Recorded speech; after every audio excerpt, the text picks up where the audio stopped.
Welcome everybody at the outset on behalf of Ramakrishna Vedanta Society of Philippines and Ramakrishna Center of Dublin. We extend all of you a very hearty welcome and very welcome to today's session. And today's session is on a very important topic, 3Ds, death, desirable or detestable. The objective of this session has been to give a spiritual injection to the people so that they have courage to face with the present pandemic, give a spiritual perspective. And we had 3 sessions earlier, Ananda Maharaj, Tyagarupananda ji, Atmashraddhananda ji, Maharaj ji from Kanpur, Pankaj Maharaj, and Vimokshananda ji from Berlin spoke on very useful subject, and we had a lot of participants ranging from 60 to 100, and we will have on next Sunday a lecture by Satya Lokananda ji of Singapore Ashram, followed by President of Delhi Ashram, Santatmananda ji, Jaishankar Maharaj, and followed by again Samachitananda ji next Sunday. So we have almost lined up till first week of August. So let us take maximum benefit of this. At the outset, we extend very hearty welcome to Vimokshananda ji Maharaj. We are so grateful to you for giving us this opportunity. Many of you know Swami Vimokshananda ji personally and have listened to his discourses and met with him personally, and also watched his videos available in the YouTube. But for brief introduction, let me mention that Swami Vimokshananda ji is a senior monk of the Ramakrishna order. Presently, he is the minister in charge of the Ramakrishna Center in Dublin, Ireland, Ayr Vedanta Society. Now,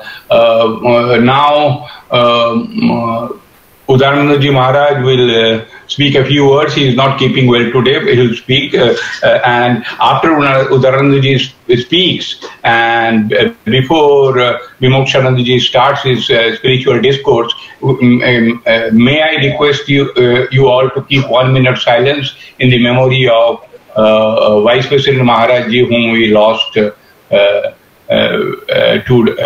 days back, I think. So let us proceed. Swami Udarananda ji. Now, 1 minute silence. You will first maintain.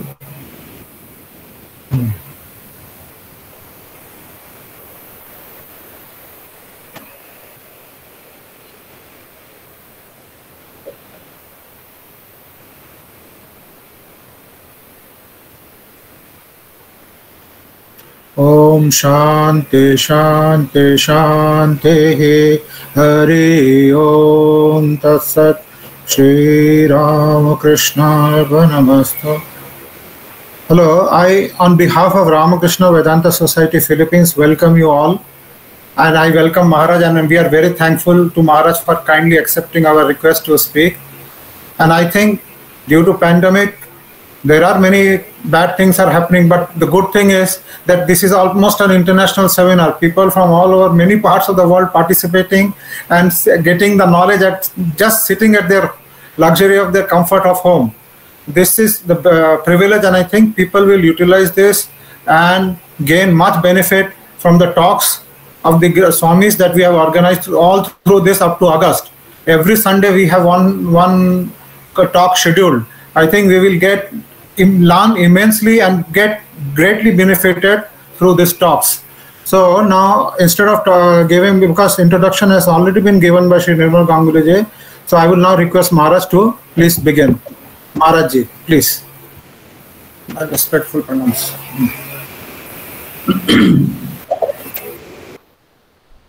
Om अखण्डमण्डलाकारं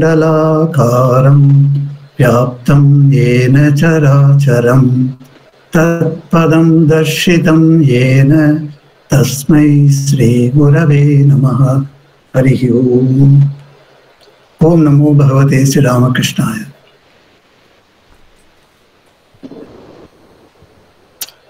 My dear Udarananda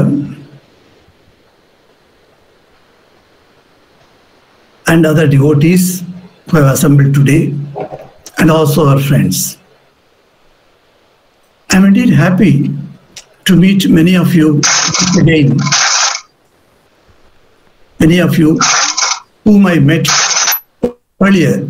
So I remember the days that I spent in Manila with my brother Udarananda, and the devotees were very good. They paid so much attention to me, and I can't say how Pushpa fed us twice a day sometimes. And of course, every day noontime she would bring food for us. The devotees are wonderful.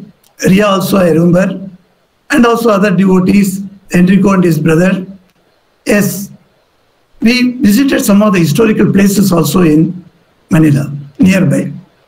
And then everything went off well, and I was posted at that time to Ireland. I came away to Ireland. Everything seems to be very nicely going. Then, by the will of God, there was a jolt to our existence itself, and that came in the form of coronavirus. As it spread its tentacles everywhere, I could feel sitting at the distant Ireland and around me in Europe. It came so big, particularly Italy and France, and then it spread in all over the world. Not one single country was left without being affected. Since I am from India, I was interested how India is faring. And it is so disturbing that to my mind that even in India, so many of deaths. Death everywhere. We have heard or read in the history when the King Ashoka waged a war in Kalinga. When the war was over, he turned around and saw only corpses everywhere. Go back further, interior days, during Mahabharata days, when Mahabharata's 18-day war was over, everywhere the death was dancing in joy. You see that the death it comes in a huge manner. Also, in our own houses, have we not seen our death? Till 25 years of my life, I have not seen a death in my family. In 22nd year, I joined the Ramakrishna Mission. And then later I was posted to Itanagar. In Itanagar, it's a hospital. Very first time, I saw a patient dying in front of my eyes, in spite of the doctor's best attention. I saw the death for the first time, how the death comes and takes away the man's prana, the psychic energy that he has got. I was stunned. That was the first time I saw death in front of me. And after that, I came to Seva Pratishthan, which is Shishu Mangal in Calcutta, where many deaths I have seen. I was in charge of the ward where the old sadhus were treated, and I have seen before my eyes how the death comes and takes them away. Next day, the bed is empty. The death has been very familiar to us. It has become more familiar to us after the corona. So the question sometimes comes to my mind, is death desirable or is detestable? Should we be afraid of death? Or, as some great sages say, should we go and embrace the death? Is there any way that death can be overcome? Is there any way that we can stay on forever? So these are the questions that agitate our mind. So I would like to think some of the points, that arise from the death. So first of all, I would like to take you to the Mahabharata days. Yudhishthira, the first son of Pandu, he was simply surprised that none of his 4 brothers who went to bring water did not return. He was stunned. Why Bhima has not returned, Arjuna has not returned, Nakul Sahadev have not returned? So he himself told Draupadi, let me go and search for my brothers. Because they were all actually thirsty, no water with them. That's why he sent his brother one by one. Then finally, he himself goes a beautiful pond, a lake, where beautiful, wonderful flowers are there. When he went to the shore of that lake, he saw all his 4 brothers are dead. They are laying on the ground. And he went and saw them, no breath. But then he was stunned. His brothers are dead. How could they die? Because there is nothing, no harm to their body anywhere. And then, but he was also very thirsty. So he thought, let me take the water. Let me go there. And he went to take the water. The moment he took the water in his hand, yes, a voice came from the heavens. It stopped him. Hey Yudhishthira, don't drink the water unless you answer my question. Yudhishthira, is said to be a wonderful personality. That is very calm, quiet, composed, collected personality. That type of Yudhishthira left the water from his hands and he said, okay, who are you? Ask me. That voice said, I am Yaksha. I am going to put certain questions to you. How many questions he put? 33 questions he put. And for every question, either one word answer or a sentence of 2-3 words. Yudhishthira was very brief in answering. One of the questions was, what is the greatest wonder in this world? Naturally, we know, we have read geography, history, so we will call 7 wonders of the world, we shall say. In Yudhishthira's time also there were wonders, but he didn't say any of those physical wonders. Yudhishthira replied to the Yaksha, look Yaksha, the greatest wonder in this world is, even though all around seeing people are dying, my feeling that I shall not die. This is the wonder of the wonders. True. We have seen death in our families. We have seen death with our parents. We have seen our death with brothers and sisters. Still, do I think that I am going to die? Only the fear has been given now by the corona. The same state happened. I am taking you to the 4th BC, when the Greeks were at the height of their civilization. And what was the Greek and Roman civilization emphasized? They emphasized that as long as you live, enjoy this world. Make your body sufficiently strong to enjoy this world. The world is throwing before you lots of enjoyments. Let you enjoy. And enjoyment is the goal of life. And there, about 356, a person came. He was the greatest wise man, Socrates. Socrates saw this. He found out this cannot be the goal of life. Enjoyment cannot be the goal of life. So he objected. He spoke to the youth. He turned their minds and he went. In those days, Greeks have 12 main gods and goddesses. They were worshipping them without any scientific basis. With Socrates, the first time the Western scientific temperament developed. All the scientists say that. The scientific temperament, where you question and you ask for and you try to analyze, not mere faith or a blind faith. So that is what Socrates started, and that became a big scandal in the society. And majority of the government officials, they were against Socrates. So a case was instituted against him, and 500 jurors were appointed to find out whether Socrates is guilty of corrupting the society or not.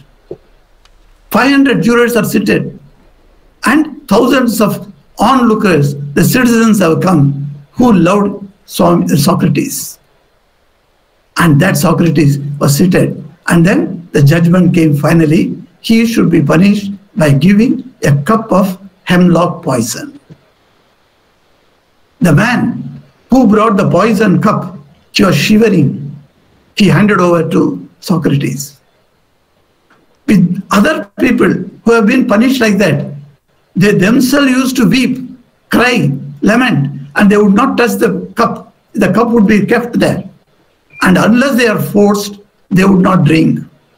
But here, the man who brought the cup was stunned to see an old man and asking for the cup and taking in his hand, so calmly he is seated.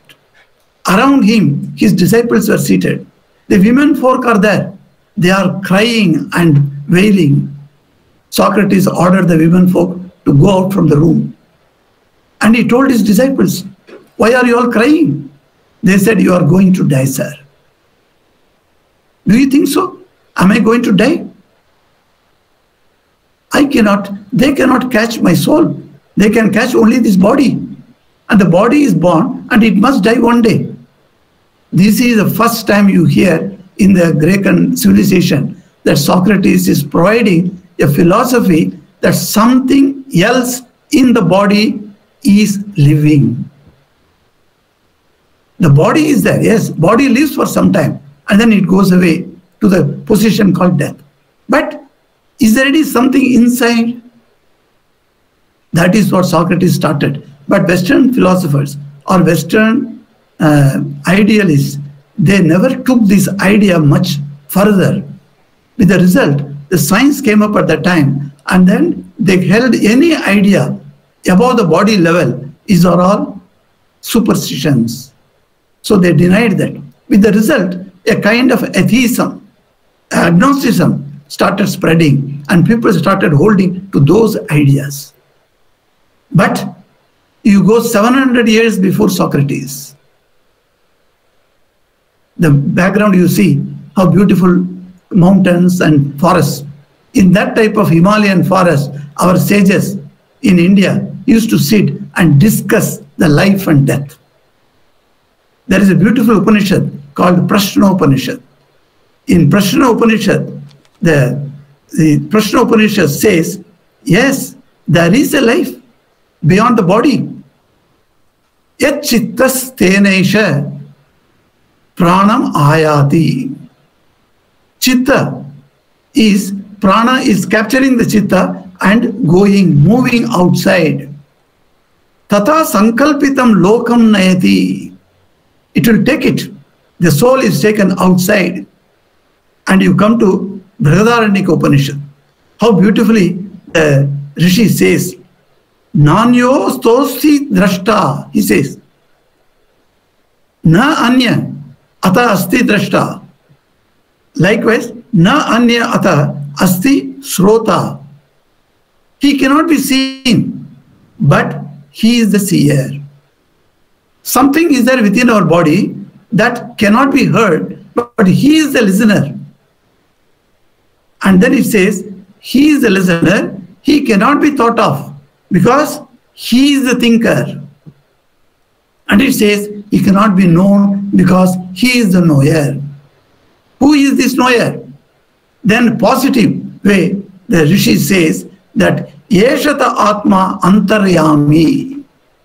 Within myself, within inside ourselves, there is one who is the seer, drashta, who is the listener, srota, who is the manta, who is the thinker, And who is Vigyata, who is the knower? All these things. There is somebody antaryami inside me. And that antaryami is Amritam.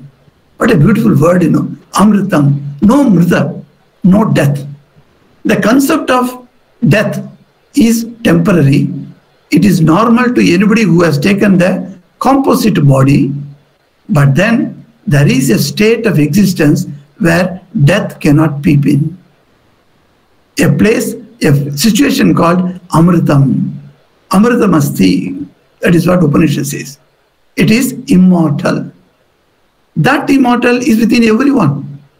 Swami Vivekananda identified this immortal and then he termed it as a divinity. So he used to say proudly, each soul is potentially divine. Potentially. Because I am not seeing it outwardly. Neither I am realizing that I am divine. Why I am not realizing I am divine? I have been told from childhood, you cannot do anything, you cannot study well, you cannot do a particular job, you are useless, hopeless. We have been telling our children. And when the children grow up with this idea, how can they believe that they are immortal? So the fear of death has come. Because we are not thinking about death, we are not imagining about death, there is a fear has come. There is a beautiful book Swami Vivekananda used to carry during his wandering days. 2 books. One is Bhagavad Gita. Do you know what is the other book that he used to carry? The Imitation of Christ. In that Imitation of Christ, a chapter is devoted for death. It is available in internet, you can see the book. Many people have in their homes also. When you open that chapter, one chapter, about 2 pages, and when you read the death, you understand how much thought has been put into. Death is temporary. Don't think it is permanent. Permanent is one who lives, who sees the death. We see the death. And then we fall into death, and that is a period of interregnum before we take another body. So, vasamsi jirnani yatha vihaya navani grihnati naroparani. Sri Krishna says in Gita, as a person sheds worn out clothes, garments, and wears new clothes, tatha, likewise, sharirani vihaya, leaving the body. Which type of body? Jirna body. Jirna. Already it has been digested. Already it is useless. That Jirna body has left it. Anyani saryati. Another body he takes. Who is taking? Dehi. And what type of body he takes? Navani Dehi. New body he takes. So Dehi, that means the Antaryami who is in mind, he is taking a new body. Likewise, we have got innumerable new bodies. And the Vedas and other scriptures, Dharma Shastras especially, instruct all the Hindus not to kill yourself. And today, it is staggering to see how many suicide cases are happening. Most of them do not come out in the press. We do not know. I inquired one chief police officer. So how many cases are there? He said staggering number, but we are not allowed to tell outside. Because that will depress further the society. So for this, considering the good of the society, we don't reveal the statistics. Still, whatever has been registered in the police station, you see the number of cases of suicide is increasing. Sri Ramakrishna was dead against the suicide. He says to his disciple, suicide is a heinous sin, he says. Heinous. It's not a normal sin. Heinous sin. Very terrible sin. With that sin, you will not be able to get any type of next birth also. That type of things, you will be only pisacha. Like a ghost, you will be moving around. You won't have a body. So, this death seems to be, to some people, puts an end to the life, and that's all they say. It is not. When the death comes and I die, don't think that I am finished. I cannot be finished. That's why when the great Alexander, who came to India and met a monk under the tree, he said, "Sir, by talking to you every day, I'm finding new things coming to my mind. You have been a great wisdom you have. So why don't you come to my country? I am returning to my country now." That sage said, "No, my dear king, I am not interested to move. I am quite happy under this tree and spend my life. And when the death comes, I will leave the body. That's all." Then he says, "Do you know to whom you are speaking? I am the great Alexander king telling. You must come with me. I will give you biggest bungalow there. I will give you servants. I will give you food. What you are eating here? Only the dry leaves? I will give you fresh food. Come." Then also the sage says, "No, I shall not go." Then he gets angry. You know, emperor is denied. He is refused obedience. What he did? He takes his sword. Said, "Do you know I can sever your head?" Then that sage burst into laughter. Swami Vivekananda narrates this story in his own inimical way. You know, when you see that, so beautiful words he uses. I cannot, of course, repeat that. I'm only giving the gist of that.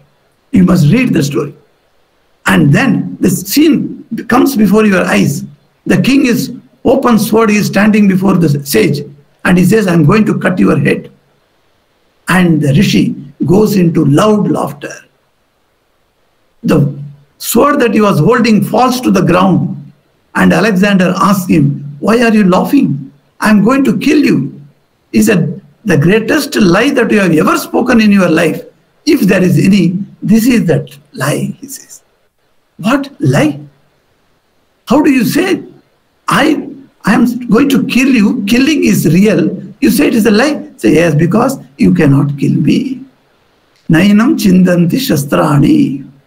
No shastra, no weapon can kill. Gita says in Mahabharata days. Nainam dahati pavaka. None of these flames can burn me. So that one is me. How can you kill? If you say that you are killing me, it's the biggest lie, because you have not understood who is Antaryami, who is within you. That is it. The death has to be like that. Once you feel that there is no death, it is only a temporary position to take a new birth, you are freed of the fear of death. This is the first stage of conquering death. Fear of death should not be in your mind. But then you say, "Swami, if my own father dies, should I not weep? Should I not be sad?" Yes. Because you are human, you got the attachment to your father, you will definitely weep for that. You will definitely adopt all those systems of doing the final rites, having fasting, doing puja, worship, etc., etc., everything you are doing. But knowing well that that is not a full stop for him. He is going to come to your own family in 2-3 generations. He will be there with you as your grandson. Your father, you will be going to serve. If you have not served him properly when he was living, he is going to come to you as a grandson and he will take all the service from you.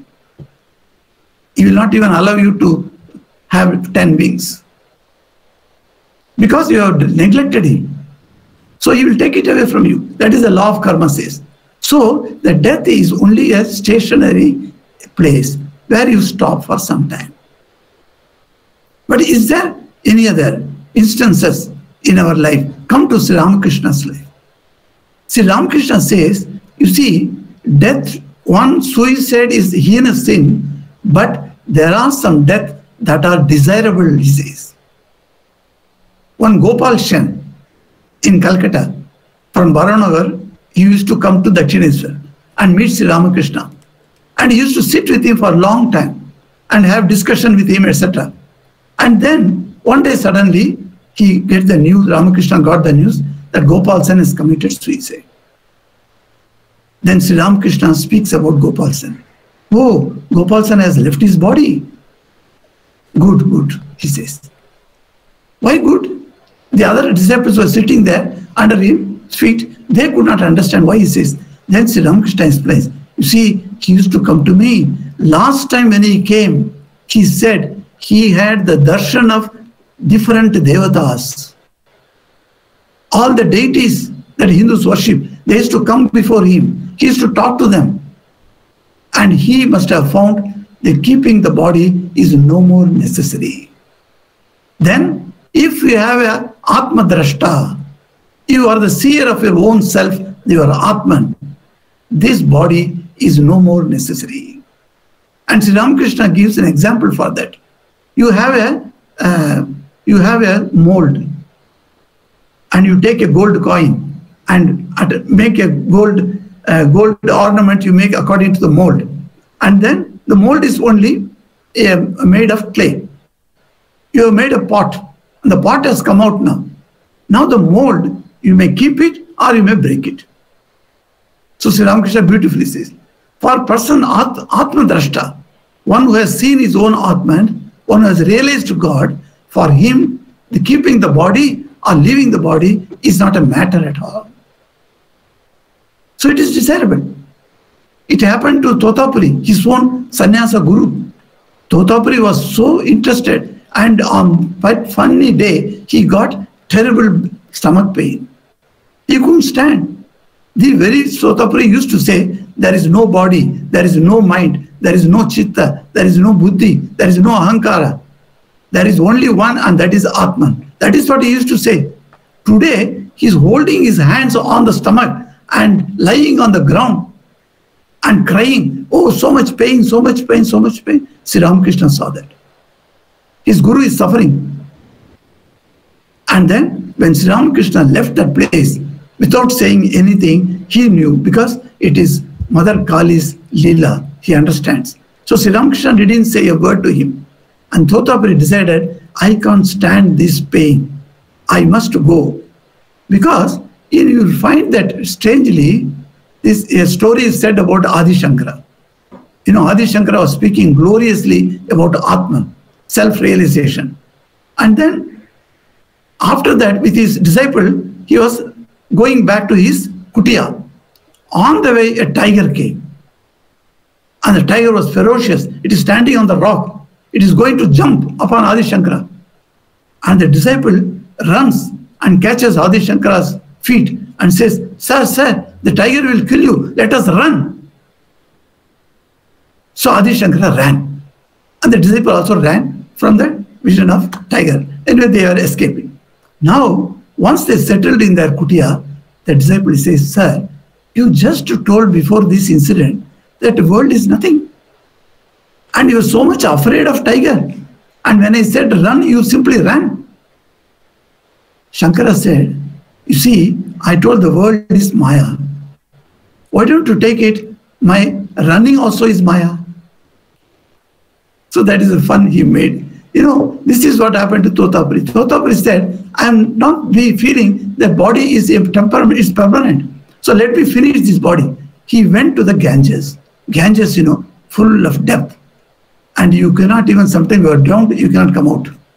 And he started walking into the Ganges, got down the steps, and he starts walking into the waters. And what happened? A miracle.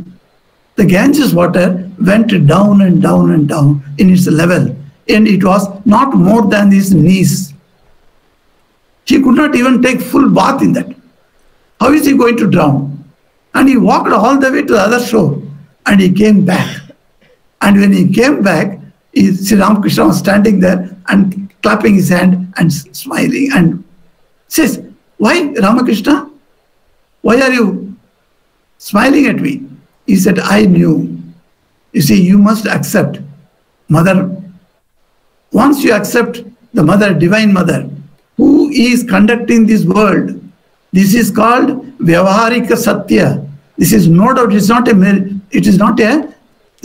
an unreality. It is a reality, but it is called Vyavaharik Satya.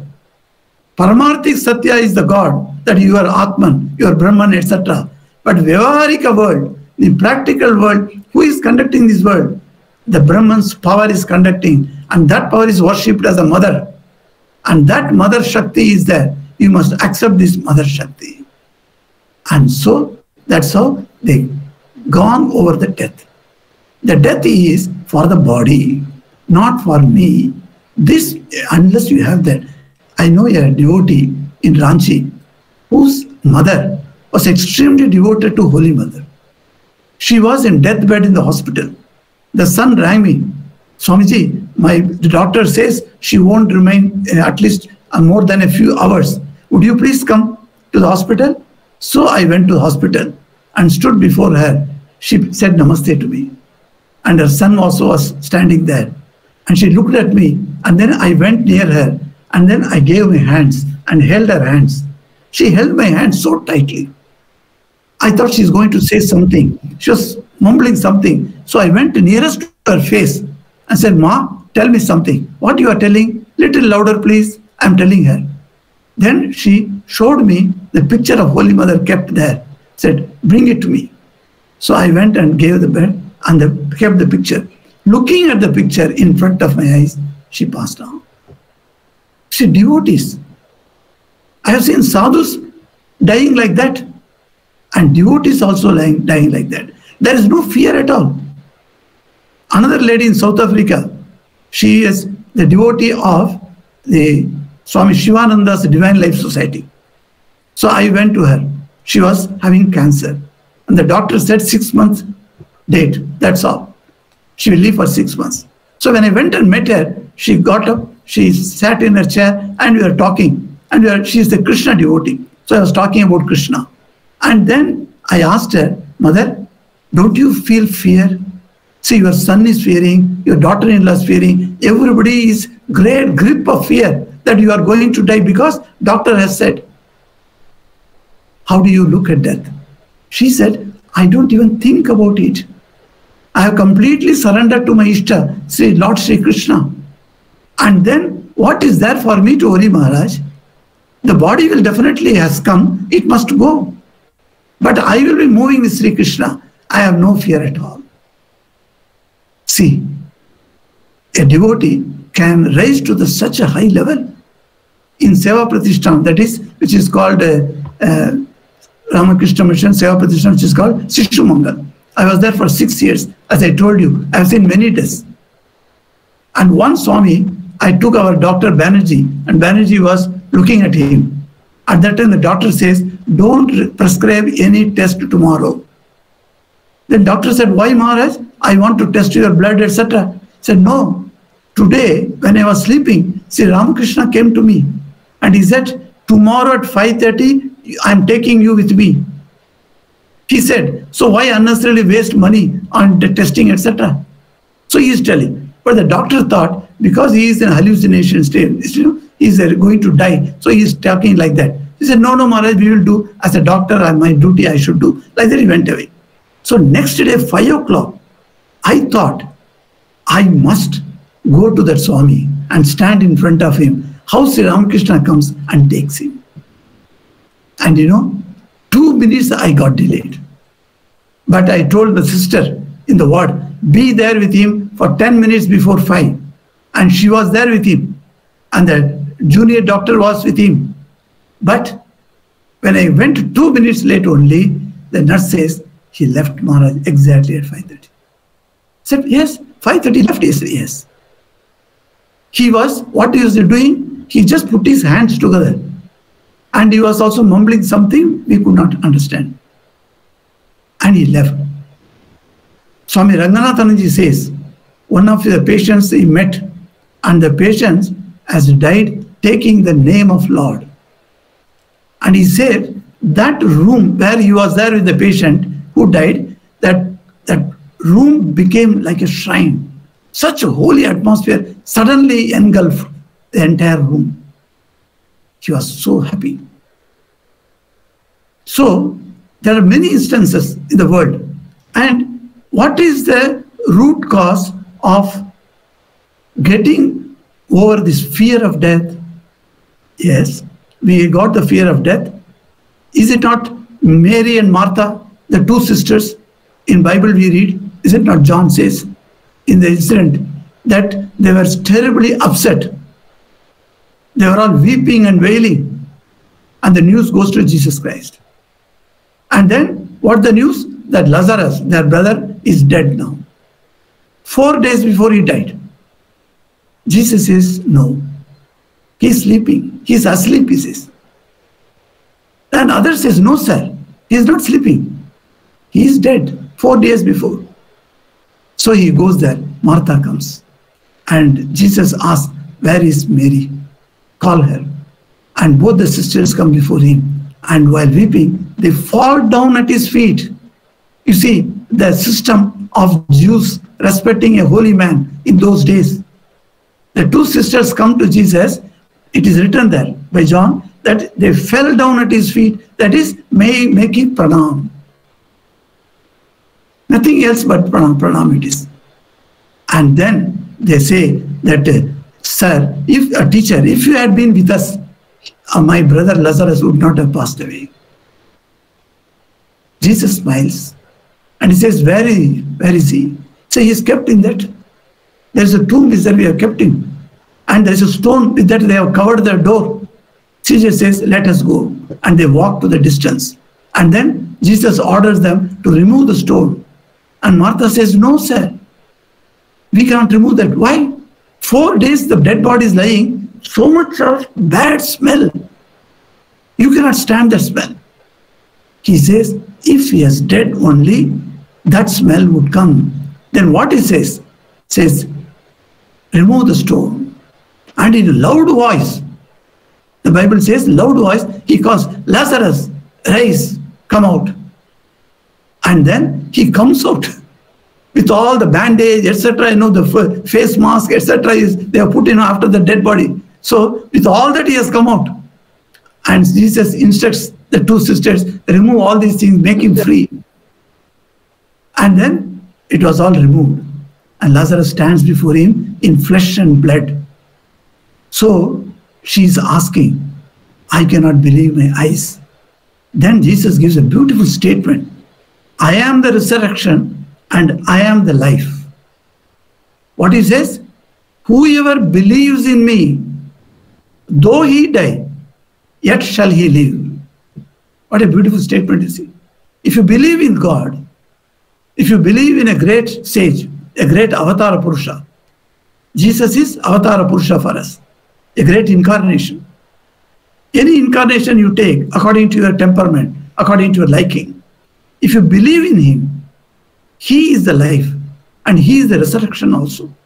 Because he will give you a next life. And what a beautiful life he is going to give you when you think of him at the time of death. It is a great thing, to think yam yam vapi smaran bhavam tejante kalevaram. The Gita says, Sri Krishna says that yam yam vapi, whatever you are going to smaran, you are going to remember, at which time? Kalevaram tejante, when you leave the body, when I am lying down for death bed, then I must think what? Whatever I am going to think, tam tamaivaiti kaunteya. Hey Kaunteya, you are going to reach that state of what you think. So there is an afterlife. If there is afterlife, what is the benefit of having this? Have anybody seen? How many people died? Has anybody come back and told, yes, I was such and such like that? Has he told you? There are near-death experiences. Nowadays, psychology, parapsychology treats that. But apart from the near-death experience, has anybody come back from death and told you? So people don't want to believe. They say, no, there is no afterlife. But Jesus says, whoever believes in me, and what happens to him? He may, though he die, yet he shall live. And everyone who lives and believes in me shall never die. That is the second sentence. Can you imagine this? If you believe in God, you have got no death. Deathless is our nature. Amritam iha bhavati. It is Amritam. There is no death. Eternal, immortal. I am immortal. This idea of Vedanta gives you great hope that I don't fear death. this death, maybe some people may say, no, I dislike this death, I am afraid of this death, it is detestable, that should not be there, etc., I may say. But we are seeing today, seeing thousands and thousands or millions of people being dying, we nearly come to the conclusion that we don't want death. But then the body has to go.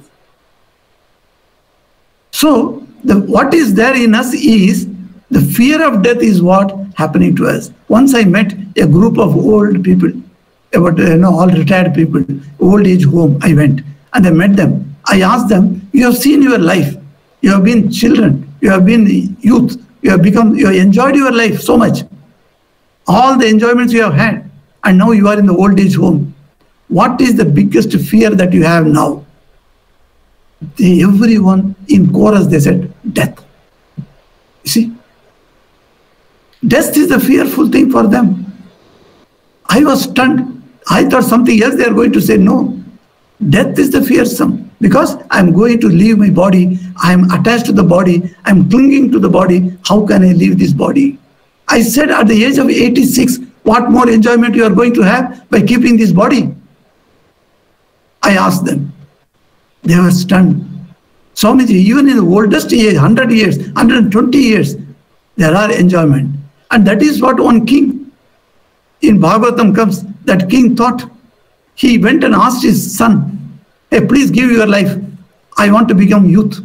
So the son gave, one son gave, then he lived that life also, youthful life, only enjoyment, enjoyment, enjoyment. Second son he asked, he also gave. Third son gave, fourth son gave. And then after enjoying his life with 4 bodies, that 4 terms of youth, he realized, Arey, this is not going to end. Whatever enjoyment I'm having, the enjoyment is like a ghee on the fire. So I'm putting fire. On the fire I'm putting the ghee, and the ghee is making me. So with this result, that he decided, no, the desire is the cause for my suffering, he understood. So there are 100 examples in every religion and in every scriptures. And particularly if you take the modern scripture as Sri Ramakrishna's Gospel, Gospel of Sri Ramakrishna, Gospel of Holy Mother, complete works of Swami Vivekananda, these 3 books are enough for one's life. In this life, I tell you. You may not be very well educated or well read all the scriptures. It doesn't matter. I have told many people at 70, 80 years, they are starting the Gospel of Ramakrishna now. Before that, they have never touched that book. And I tell them, this one book is enough for you, for your life. And many devotees have told me also, Maharaj, we are quite, and that's why when you speak to the Ramakrishna devotees, you are speaking to people who know all these ideas. These are not new to them, because they have read already in the Gospel. Only thing, it is being strengthened now. Any idea you read or you hear once, it is not going to stay in your mind. That's why people are advised to go for sadhu sang. I am very happy that the Philippines Manila ashram is doing such a beautiful service to the society by calling every month one Swami from all around the globe and exposing wonderful ideas of Ramakrishna Vedanta and Vedanta to the people at large. And this is a great service. I thank Nirmal Babu and Swami Udarananda for attempting this wonderful activity. So dear devotees, I think my 40 minutes are over, I think. If you have any question or anything you may raise. Thank you very much, yes, Maharaj. Now I would request, we have about 15 minutes for question and answer session. Please be brief so that more people, about 5 to 6 people can be accommodated. So keep your question short and unmute yourself when you speak, and then the moment you finish, please mute yourself so that there is no disturbance. Thank you.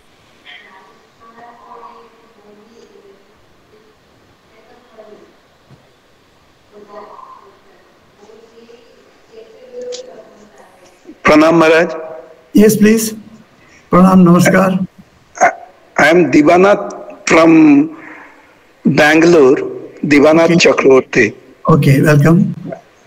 Recently, we read a study where there were a compilation of 6 near-death experiences by 6 different patients, where after they were revived and recovered, people took their interviews, and all that happened during the period of their resuscitation and the near-death experience were graphically described by these people, each one of them, and recorded.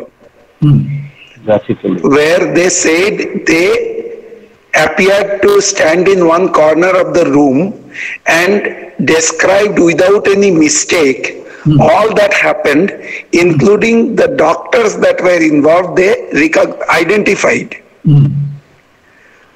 And in the scriptures also we find that there are states like Chaya Tapayo Riva Brahmaloke. Correct. So is that possible? Yes, it is possible, because it is not only isolated experience or experiment that was made at this time. There have been many cases of people who had that near-death experience but come out from the death and gone back to their body.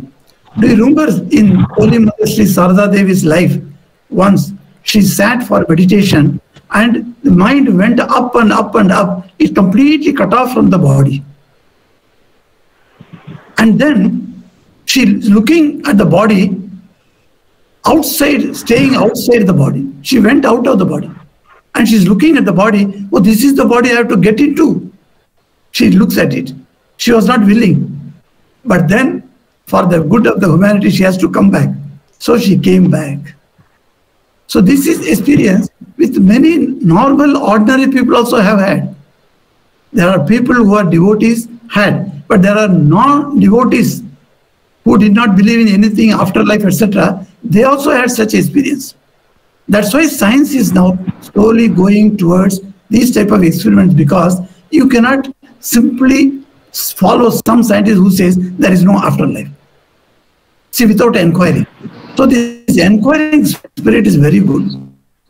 As many as experiments are done on this, it is good for the society as such, I feel. And Garuda Purana, if you read, it says clearly how the soul leaves the body and then goes to the upper lokas, etc., and comes back in the next birth, etc. So it is possible.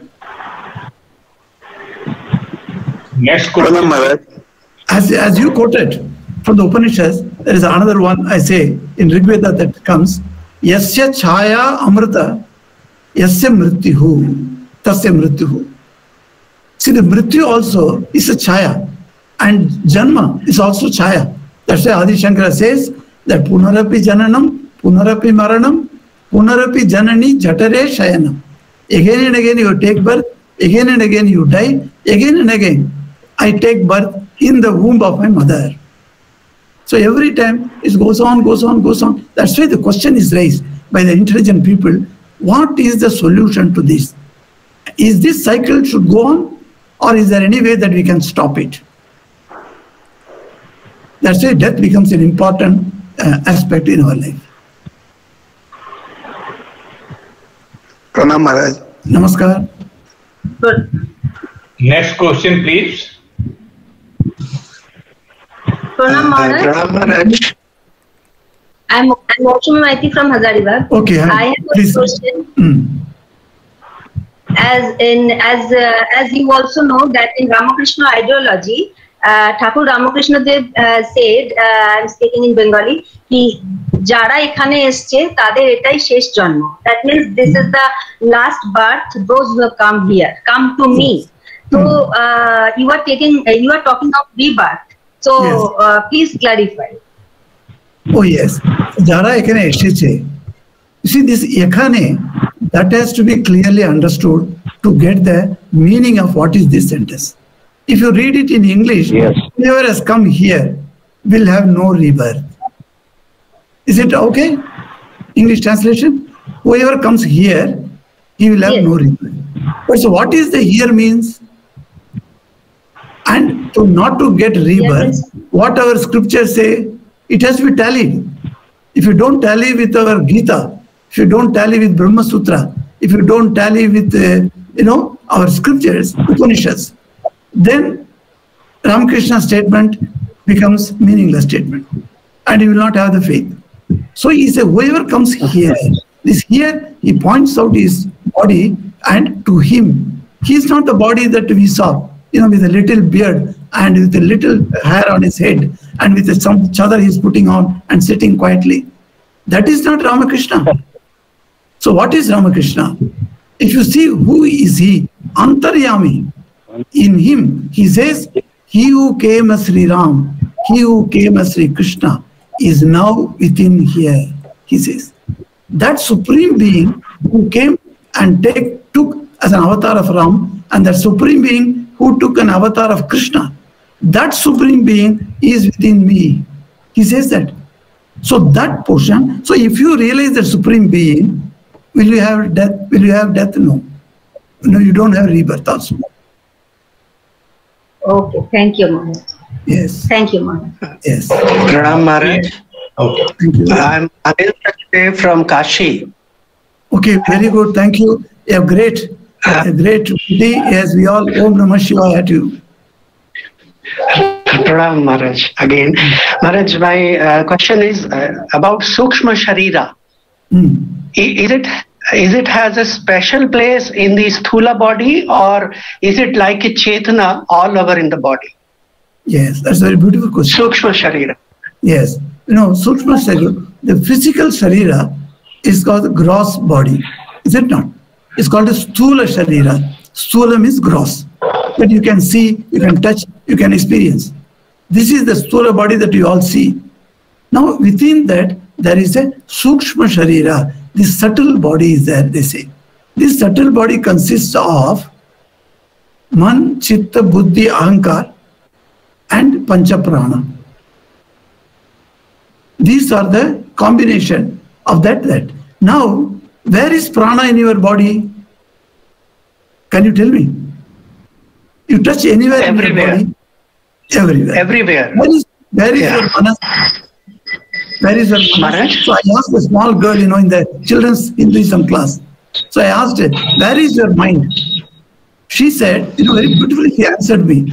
My mind is where I touch. If I touch here, my mind is here. If I touch here, my mind is here. If I touch here, my mind is here. That means what? That girl could not say the mind is everywhere. But she identified where is mind. So wherever Nice. you point the mind, because mind goes there. But a stage is there when your mind is not connected to the body.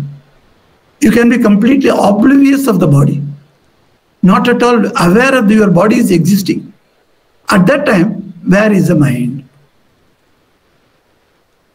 Is it not a beautiful question? Your question is leading to that point only. When my mind is not connected to the body, where is the mind? If it is connected, it is the whole body, okay. But if it is not connected, and my meditation has taken me higher to higher levels, then where is my Sukshma body? Where is it? The Sukshma body is completely inside of the Karan Sharir, the causal body. This is the Sukshma body is the middle. This side is Karan Sharir and this side is the Sthula body. Now this is a gross body here and the causal body is here. Here's Sukshma, the subtle body. The subtle body detaches from the gross body and goes to the causal body level. It is growing into that. So the mind is still there. Mind is not destroyed. It is still there. But it has not manifested into gross body. That's it. We have time for one more question. We can accommodate one more question. So you can ask your last question. Thank you. Maharaj, I am Kasturi Mukhopadhyay from Manila. Okay. Namaskar. Namaskar. My question is, means when a person dies, the body is no more functional, the prana has left the body. But what happens to the mind? The mind or the chetana, is it still alive? Does it remember all the stories and all the events of the life that has happened? Or it is on a different level? Yes, that's a very good question that you have raised. See, the mind, when the body is completely unable to operate, how the body operates? Today I am moving my hands, I am talking to you, I am getting up and running. Every activity that I am doing, how the body does? The body does because there is a heart which pumps the blood all over the body. Is it not? And who pumps in one day more than 126,000 times? The heart is pumping. No, it's pumping. It's pumping like that. And so many times in a day, you understand who is pumping? Air. And air is one of the parts of the nature.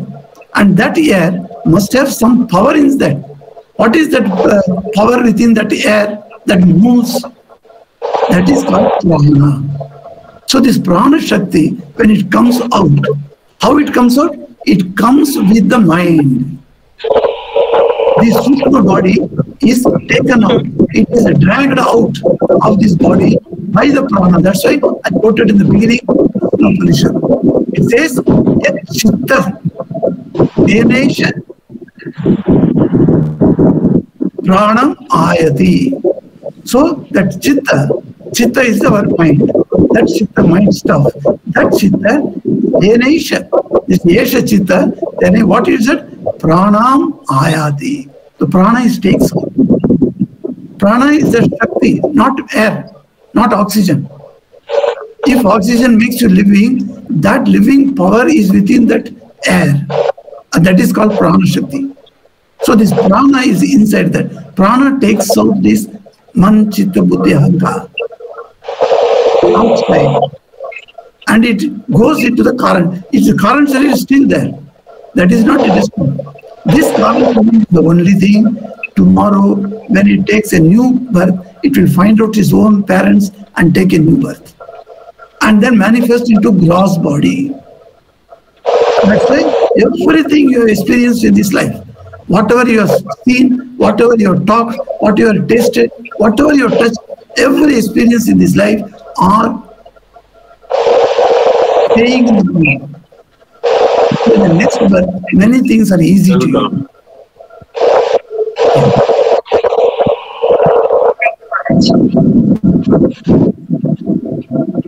Om Shanti Shanti Shanti.